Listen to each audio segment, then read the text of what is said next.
Retour au 1er siècle avant Jésus-Christ, avant la conquête de Jules César. À cette époque, dans des petites maisons en chaume, en bois et en terre, les Gaulois du Limousin, appelés les lémovis, travaillent l'acier.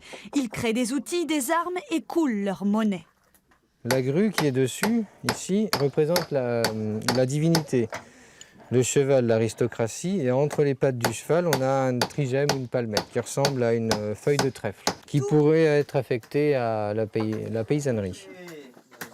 Le travail de l'argile est important chez les Gaulois.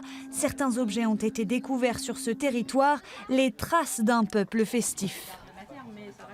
Donc là, on est sur des pots à boire typiques du Limousin, des pots assez important, c'est conséquent au niveau du volume. Les plus grands, ils contiennent 4 à 5 litres. Donc c'est un pot qu'on va partager, c'est pas un pot individuel. La vannerie est un autre artisanat très utilisé chez les Gaulois. On fait des malles, des paniers et même des outils pour l'agriculture comme des nasses à poissons.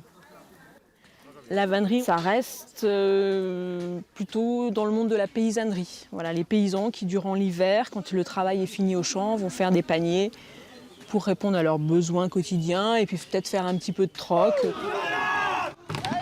Des artisans, mais pas seulement. Les lémovis sont aussi de redoutables guerriers. La lance et le bouclier sont leurs armes principales. L'épée est réservée aux aristocrates. C'est la première fois que je vois des combats de gens comme ça, avec les vraies tenues de Gaulois, avec leurs vraies chaussures, les vrais pantalons, donc, et puis des armes tout en bois, enfin impressionnant. Allez, attaque! Remonter le temps semble savoureux, surtout chez nos ancêtres. Charge!